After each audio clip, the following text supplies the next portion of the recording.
this is David B69. Welcome to today's video. Please hit that like button, hit that subscribe button as well, and hit the notification bell for future videos. Let's get on to the show.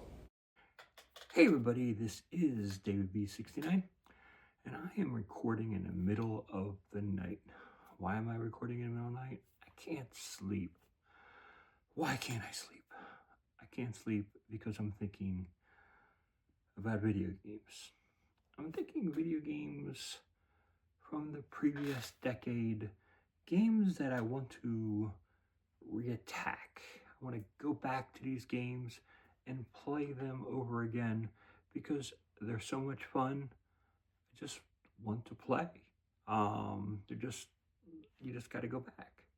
The first two games that I'm going to mention, I'm going to show you a video up here, but I do not actually have the physical copy of these games anymore.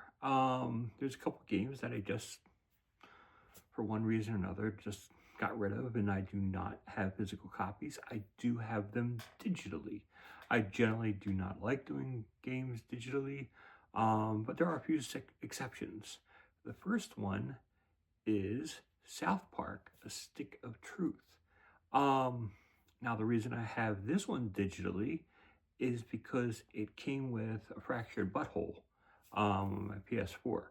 So it's like when it's like free and attached, there's no point in having the other copy anymore. So at one point or another, I got rid of it. So it's like, what can you do? But it's a great game. I love playing through it. I like South Park as an RPG. I like being able to go through the story.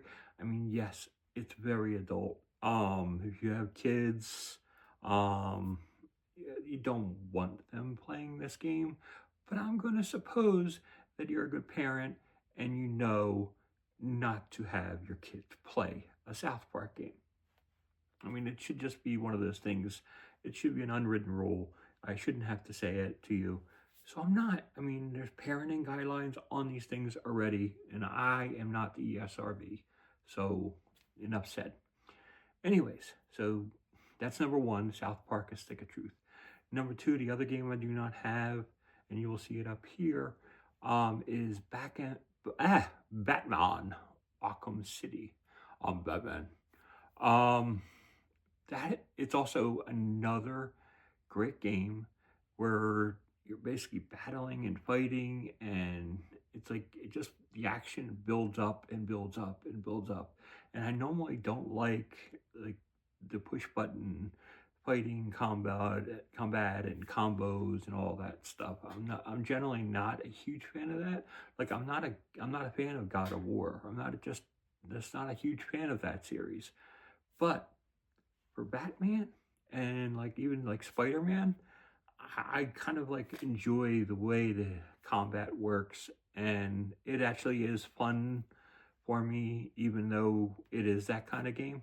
So I guess if they make it fun enough and it's a character that I actually like enjoy enough where I'm immersed into it, I could possibly get into it.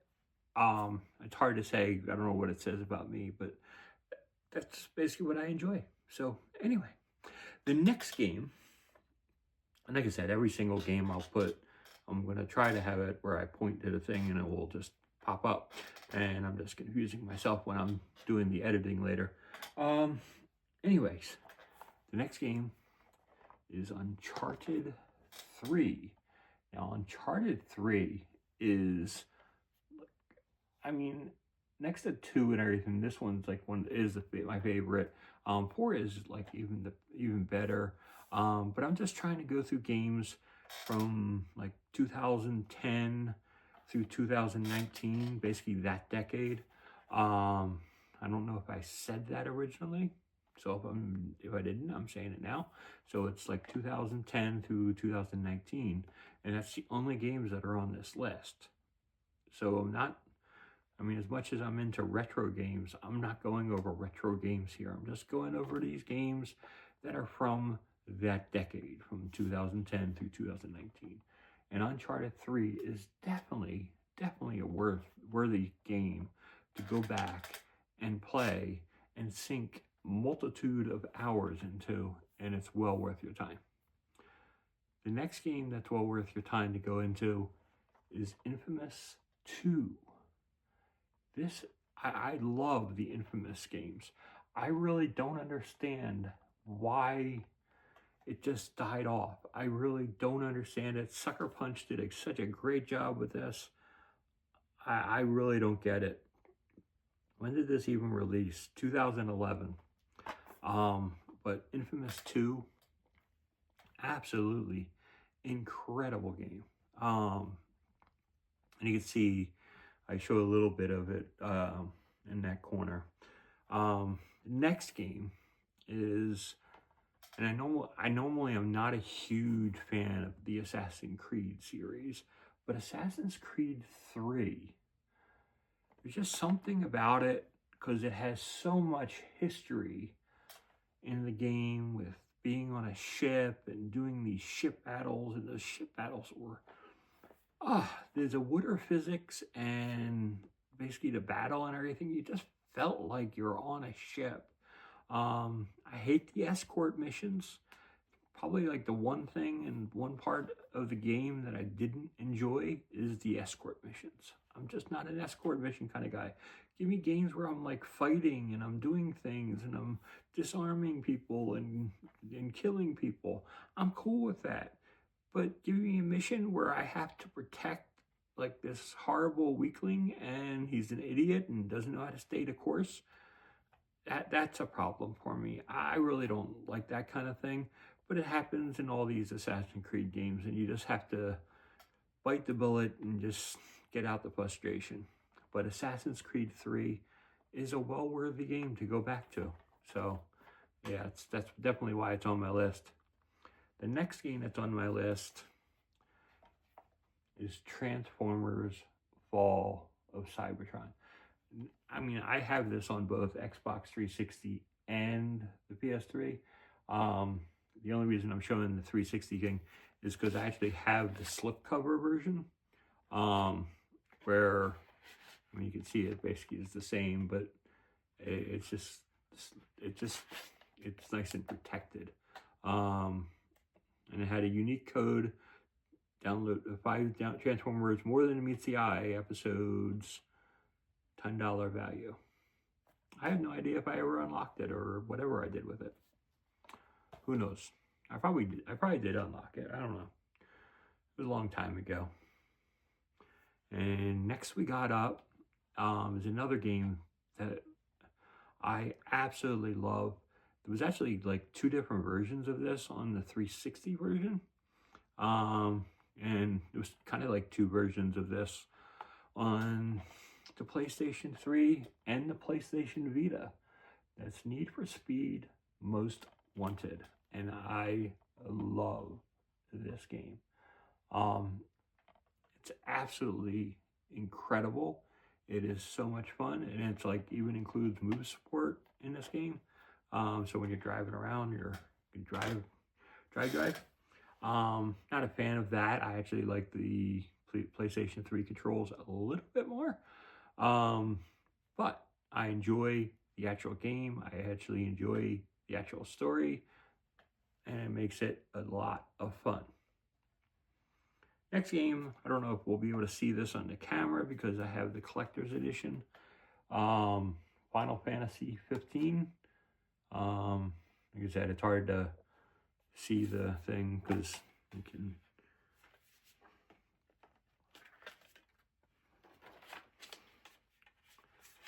And you can see that it's like comes with special stuff, and I have other things, and I can only imagine this code's already been scanned out and used, but I'm always protective of codes. But yeah, it's like, and there's another case for the Final Fantasy 15, but I just love how deep the story is.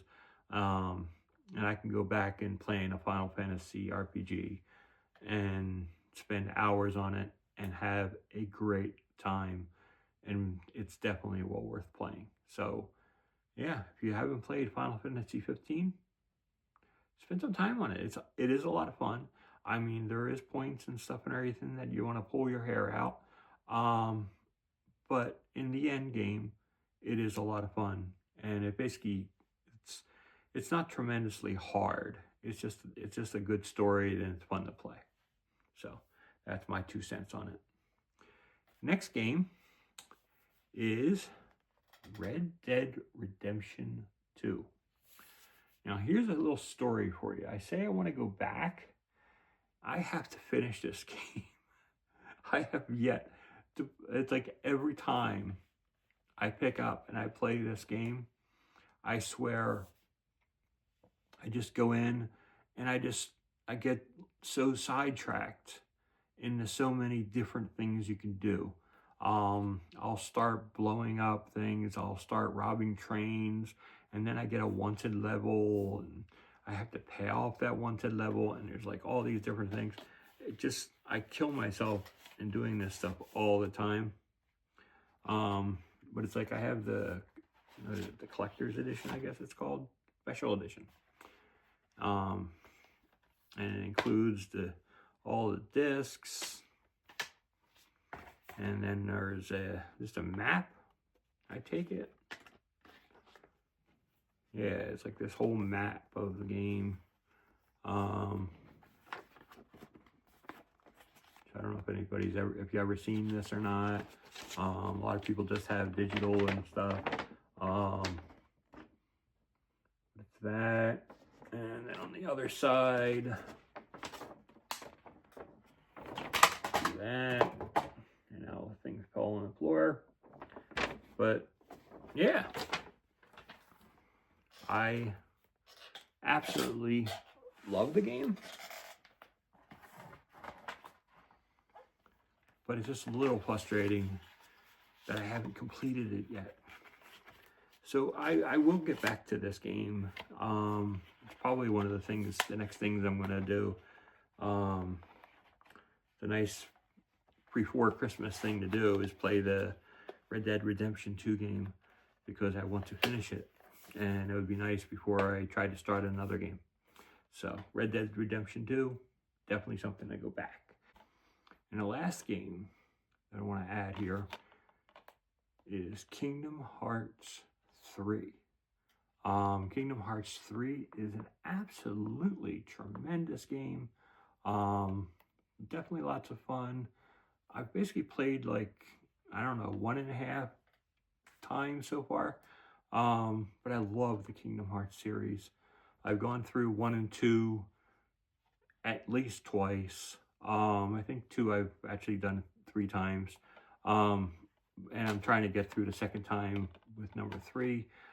I just love the series. I love the Disney entanglements and Final Fantasy entanglements in this game. And I love the entire series.